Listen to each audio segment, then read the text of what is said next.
నమస్కారం. ఈ ఆయుర్వేద హాస్పిటల్ను ఆశ్రయించిన పేషెంట్లు వారి అనుభవాలు పంచుకోవడం జరిగింది. వారు చూసిన ఫలితం ఆధారంగా వారు ఏమంటున్నారంటే, హాయ్ అండి, నా పేరు రంజిత. మా అత్తమ్మ గారికి బ్రెస్ట్ క్యాన్సర్ వచ్చారు. తన పేరు వచ్చేసి మంచాల వరలక్ష్మి. తనంతలో తనే చూసి చెప్పింది ఇట్లా లంప్ లాగా అనిపిస్తుంది అని. అంటే నేను టెస్ట్కి తీసుకెళ్ళాను. అక్కడ కన్ఫర్మ్ అయింది that she's having breast cancer అనేసి. అది రిమూవ్ చేయించిన తర్వాత నాకు మా మదర్-ఇన్-లాకి క్యాన్సర్ ఉండే. తనకి ఎన్ని సైడ్ ఎఫెక్ట్స్ ఉండే, what all problems she has gone through. So అది చూసి షీఈస్ 71 years old.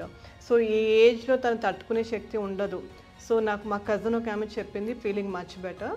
సో నాకు అది విని నాకు మంచిగా అనిపించి తీసుకొచ్చాను. I'm very happy. మా గ్రానీ ఏదైతే ప్రాబ్లమ్స్ ఫేస్ చేసింది కదా, she's not facing any problem. చాలా ఈజీగా లైక్ ముందు అంటే క్యాన్సర్కి ముందు how she was very much normal, ఇప్పుడు కూడా తను అంతే నార్మల్గా ఉంది and she's feeling very happy.